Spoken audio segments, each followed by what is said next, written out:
Roger Daviston with the service called Blueprint, and I have a great guest today on the show. His name is John Beathke with Beathke Sons Plumbing in Chicago. And I met John at a Plumbers Council meeting that we had, and then I got a chance to spend some more time with him at another meeting. And as you get to know people, you learn more about them. And I was excited about some of the things I heard, so I asked John if I could come to his office and just sit down and talk to him about his business because I wanted to interview him here. I think I know he's going to be a great guest. And John, tell us a little bit about your company and how you got there. Well, first of all, welcome to the show. Thank you, Roger. So a little bit about my company. So I started plumbing in the plumbing business right after high school. So back in 1986, and I worked for another contractor for about 7 years and did primarily new construction. Got the entrepreneurial itch, started my own business in 93, and because I had experience in new construction, that's where I started. Did that for about 2 years before I realized that wasn't the best business model, and moved into service probably around 95. Within a year of that, went flat rate, and here we are today now, 25 years later. Yes. A lot of companies have a hard time, John, going from hourly to flat rate. A lot of the people in the audience who'll be listening are in the oil business in the Northeast, and a lot of them are still hourly. You made the switch back in the mid-90s, but you have also progressed even further to where you've taken your business from flat rate to options. Explain the progression, and as you explain it, I want you to relay some of the challenges that you had from your perspective, getting technicians to change their mindset from we got to go to flat rate, now we got to go to options. Just give the audience a feel for your experience and how you walked through that, because it really changed your business.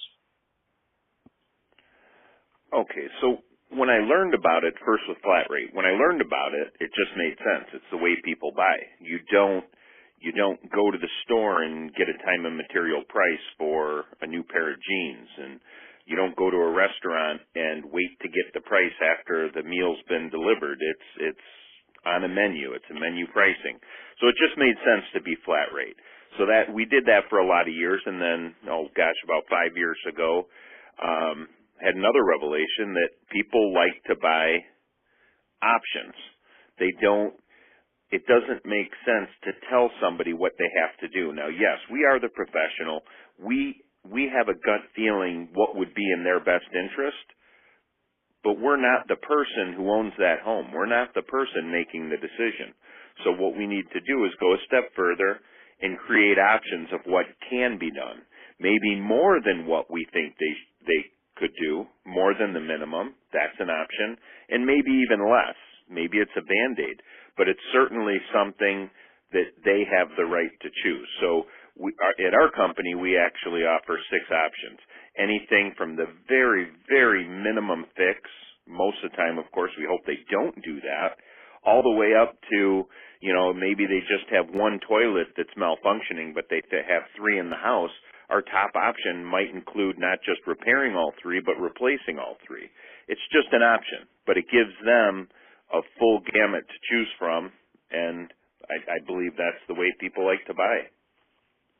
And when you went from flat rate to showing 6 options, tell us a little bit about what that did for your average ticket. How much did your ticket go up? It was 2 to 3 times. And the reason being is you can't sell what you don't offer. I'll give another example. So you go into somebody's house and they have a submersible ejector pump, 7 years old. That's about average, 5 to 7 years. It failed. Some people go in and offer a new submersible ejector pump. Well, that's fine. You can do that. But you got to let them know what other options there are. Maybe backup pumps. Maybe a pedestal pump. Now, an example here with, say, a Tramco pedestal pump, that's 4 times the cost of a submersible. But it's a 10-year warranted pump with a 30 to 40-year life expectancy. You put that down in your option, If that person sees a long-term time in their house, that probably makes sense. You can't judge what the customer wants or doesn't want. Maybe they're selling next year, so they do want the cheapest pump, but you don't know that. That's their choice. You said something very important there. You said that you can't judge what they want. I also heard you say earlier it doesn't make sense to tell them what to do. It makes more sense to let them decide what's best for themselves. The other thing I heard you say was we may even show them an option that's less than what we think they should do, but we allow them to do that.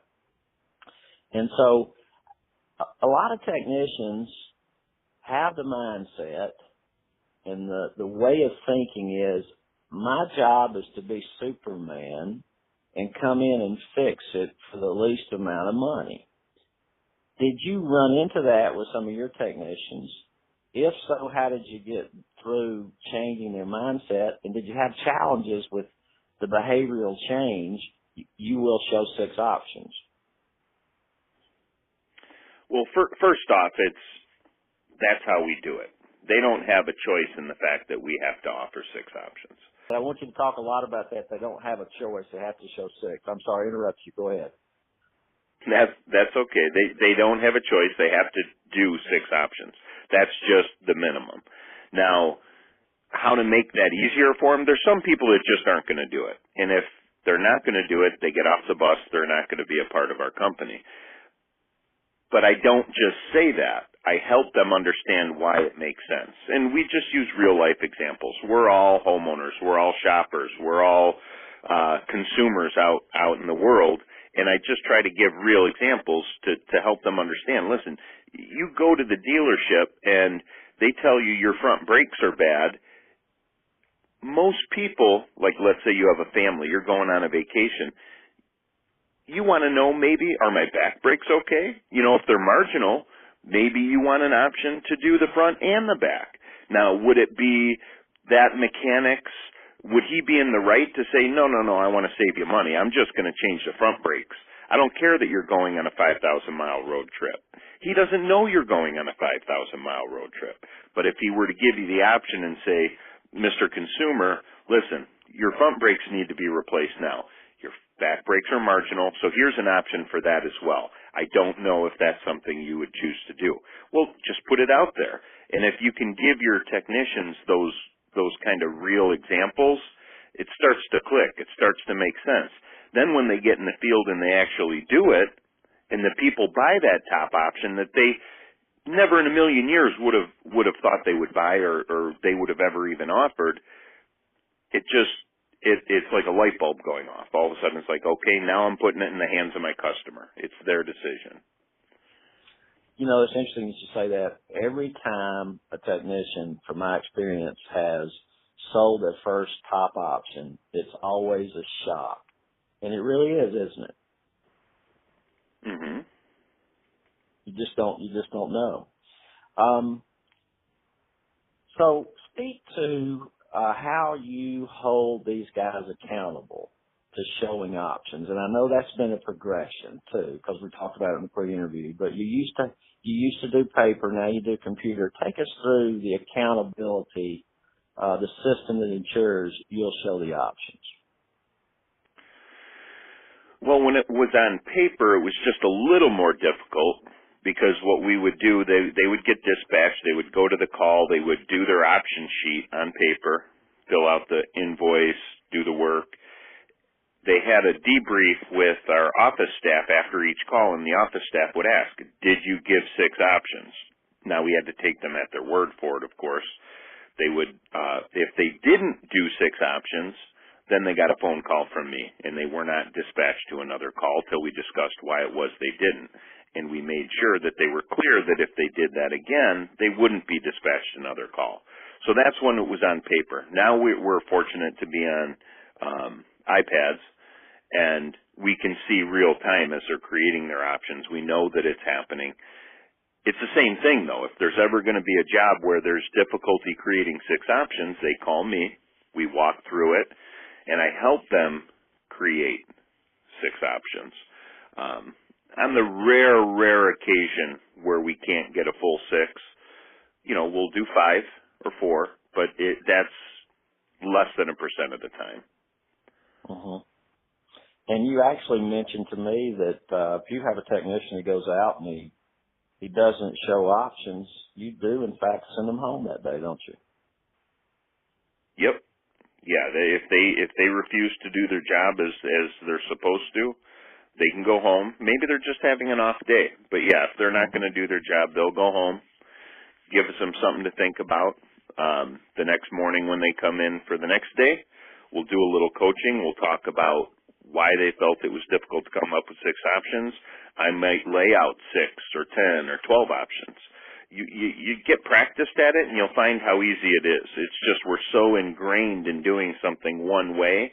It's not till you've done it enough that it gets really easy. It's not that hard. It does. It's not unusual for one of my guys to have 10 or 12 options on a job. Mm-hmm. But the minimum is 6. Yes. And I agree with you. What would you say to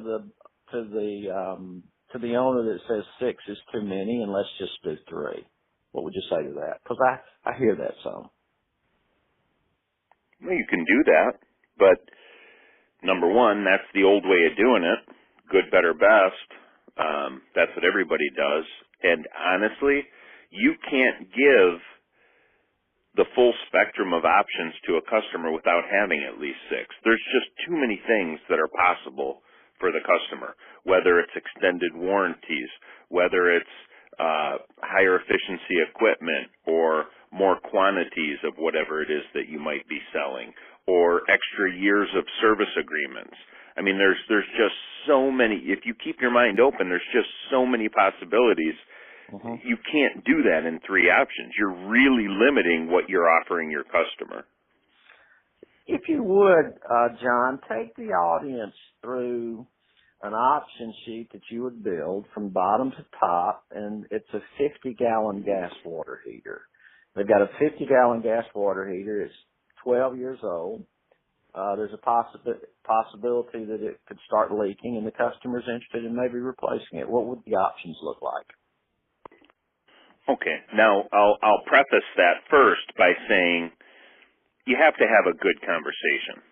You're going to go into the house and talk to them about the water heater. You're going to ask great questions. Why is it you're thinking about changing it? Oh, you think it's at the end of its useful life? That's very intuitive. That makes sense. I got that. Let me ask you a little bit about how this water heater's worked for you in the past. Have you ever run out of hot water? Are there any upcoming changes? Do you have family that's going to be living with you? Are you expecting children? You go through and you talk to them about their life, about their home. Are they going to be there for a year, 5 or 10? Maybe they're going to stay there till their kids are out of college. Once you've done all that, you've started to build what you can build your options on. Okay, so a bottom option might be simply, let's say it's one little old lady. A bottom option might just be a smaller heater, actually downsizing. So you got a 40-gallon, no pan, no automatic water shutoff, no service agreement, just your bare bones 40-gallon water heater. Mm-hmm. Next option up might be the 50 that they have, so it's more of a direct replacement. Next option up might be that 50 with the 1-year service agreement in a pan, so that in the event that that one ever leaks, the water's more easily directed to the floor drain. Mm-hmm. Next option up could be that 50-gallon with 5-year extended warranty, a pan, and an automatic water shutoff. Mm-hmm. From there, you could start even getting into, depending on your conversation, tankless water heaters. Maybe they are expecting a couple children. Maybe their children now are 10, but now they're getting into middle school. Before you know it, it's high school. They're going to be wanting to take long showers. They need that extra hot water. Now you've got tanklesses. They make tanklesses. You can put an automatic water shutoff on it. You can put a tankless water heater pan under the tankless. You can do an extended warranty on the tankless. I mean, right there, I just had about 11 options. So 10 or 11. I can't even keep up with it. But it is. And give the audience a sense of the bottom option. I mean, you're in Chicago, and you got guys that make a lot per hour because of the union. So, but give everybody sort of an idea. The bottom option's how much money, and the top option's how much money. I mean, it's a broad range, isn't it? Well, yeah. I mean, let me give you a kind of a. This is when we first started options about 5 years ago. One of the first jobs I went to, the bottom option, they had one water heater that had failed. Now they had two in the house. It was a 3-flat apartment building with two 50-gallon water heaters. My bottom option was just changing the one water heater that was leaking. And I forget what that was, $1,500 or something. Now, the top option, because they had all old galvanized pipes on it, the top so you're looking $1,500 on the bottom. The top option was replacing both water heaters. That way they were both new, because they were the same age anyways. It's just one wasn't leaking yet. Getting pans under them with automatic water shutoffs, and the customers, through our discussions, had discussed that the water pressure was less than adequate. They had galvanized lines, probably 75 years old. We actually, in our top option, had the repiping of the entire building. All new water lines, new emergency water shutoffs under all the fixtures, new supplies. That was about $29,000. Mm-hmm. I put it out there. I didn't expect them to buy it. But the grandmother, it was 3 generations of people that lived there. The grandmother really wanted the top option. Now, the other two, the daughter and the granddaughter, said, listen, it's a great idea. We need to do that, but let's go for one of the middle options. Let's do both water heaters. Let's do the pans and the automatic water shutoffs, and let's get that 10-year warranty, because that one failed at 9 years. That would have saved us a lot of money. So they ended up spending about $11,000. They didn't do the top, although it was close, but you know, they saw where they saw value, and that's what they got. Mm-hmm. It was a really nice job. Started with just one single leaking water heater. Mm-hmm. And you allowed them more than you directed them. You allowed them. It was completely up to them. Yeah. I don't tell them what I would do. I ask them what they would like to do. Right. Exactly. I don't tell them what I would do. I ask them what they would like to do. With that said, how do you respond to, well, John, you're the expert. What would you do? Because I hear that all the time. Well, that's a great question, and we actually go over that weekly, and I talk to my plumbers about it. They're not allowed to tell the customer what to do. You're right. Occasionally you'll get the customer that says, listen, you're the expert. I'm not. I know nothing about plumbing. So they want to know, what would you do? It's as simple as saying, listen, you're right. I am the expert, and I'm a plumber. In my home, what do you think I would do? And it's funny because 99.9% of customers say, well, of course you would, blank. And then they go towards the option that they were leaning towards anyways. So, of course you would go ahead and replace it. Or, of course you would go ahead and do the 10-year warranty. They make the assumption because you're the plumber of what you would do, and then that's what they choose. But we still don't tell them what we would do. It's just not right. It's not our house. It's not our money. It's up to the customer. I agree with you 100%. Now, you and I talked about in the pre-interview the amount of time that you spent coaching these guys and training them, and I remember specifically you said, well, that's a trick question, and then you answered it. Answer that question. How much? Because you do spend a lot of time, but it's not how people would think, is it? Well, no. Like you could say, well, how many meetings a week do you hold? Well, we only have one meeting a week, and it's only for an hour, and a lot of times that's technical. Most our training is in the debriefing of all the calls, or the sitting down in the morning before our day gets started, when they're either talking about an upcoming call or they're discussing a difficulty they had the day before, and it's role playing and coaching, and well, you know what, I understand you had some issues there. They decided not to buy. What were your options? Going over those options, giving them some ideas of how they might have done it differently. Maybe talking about the discussion they had, or was the husband and wife there? Were you dealing with somebody on the phone?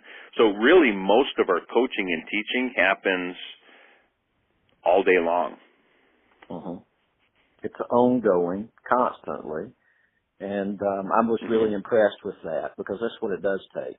And it's not, you don't really have so much of a structure. You're just mentoring your guys daily, and you're also providing them with lots of support. It's a great place to work. I've been there, and it's a really calm environment. Nobody looks stressed and pressured and rushed. And so with that said, how many calls a week does a plumber run? Our average is 10. Two calls a day, but that varies. You know, it's not unusual for a guy to go to his first call in the morning and he either ends up selling the whole day or even a couple of days. But on average, you know, it's 10 because inevitably you're going to have the call that they go to for a sewer ejector and it was unplugged. So yeah, we're going to have a good conversation with them. We'll even give them some options, but they're so relieved that all it was an unplugged pump that you might only get your service call fee for that call. So that, you know, but averages two calls per guy a day. Now, if you have a guy that runs through 4 calls in a boom, boom, boom by lunch, you're going to bring him in and talk to him, aren't you? Yeah. If they go through 2 calls that quickly, if they're gone through 2 calls in 3 to 4 hours, I'm going to be talking to them real quick, and I'm going to be hesitant to give them another call.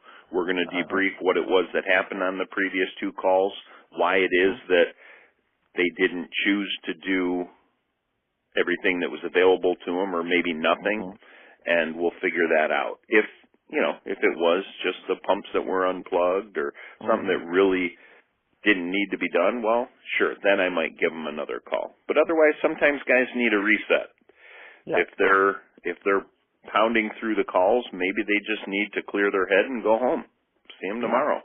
Start fresh. But the thing that impresses me is about you and your culture is you treat your service calls like gold, which is because that's what they are. They're opportunity, and you make the most out of each and every opportunity.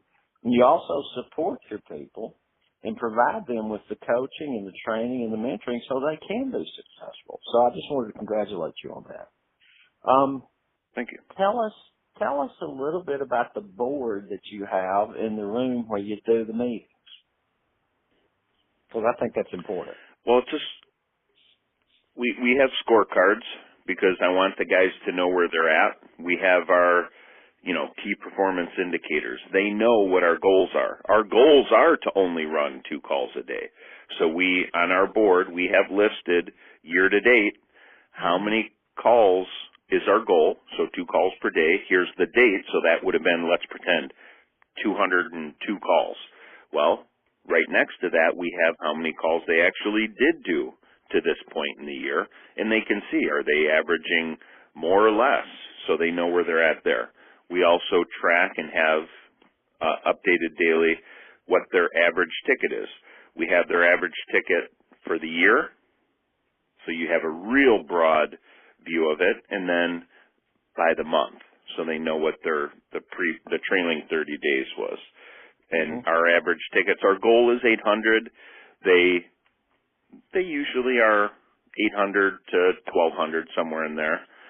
Also, gross sales for the year. We have that charted up there. Our goal is $500,000 per tech. We have it charted. They know where they're at today. They know what they have left to get to. Additionally, callbacks, redo work, and destination onlys. If they're going to go to a call and nothing's done, that's up there. Our goal is 0 on that, but we close about 90%. So we have all that and a few more things. Well, I just wanted to say you're doing a great job from my perspective. You run a really tight ship in terms of everything that I could see. I mean, I've only spent 1 trip there, but I go in a lot of businesses and I can see structure when I see it, and I can see chaos when I see it, and I see your business has a lot of structure. And I believe that you're quite successful. You've had a lot of good things to say here, and I really do appreciate it. Before we end the call, is there anything else that you'd like to tell the audience that we hadn't discussed today? Well, I know as a business owner, I know how difficult it can be. And you're not going to do it on your own, period. It's just not going to happen. We need to rely on people like Roger to come in and coach us so that we can learn. You can't teach yourself what you don't know. So the one thing I would say is, and I've always done it throughout my career, is never hesitate to reach out and get that help. Get the professional in there to help you make the changes you need to make, and then actually do it. And you've done quite a bit of that through the years yourself, because we've talked about all the places you've been, the mentors you've had, and the things that you learned. So the things that the reason Absolutely. you got to where you were is because you did what you're recommending others to do. And I really do appreciate that. John, it's been great talking to you. You've been a great guest.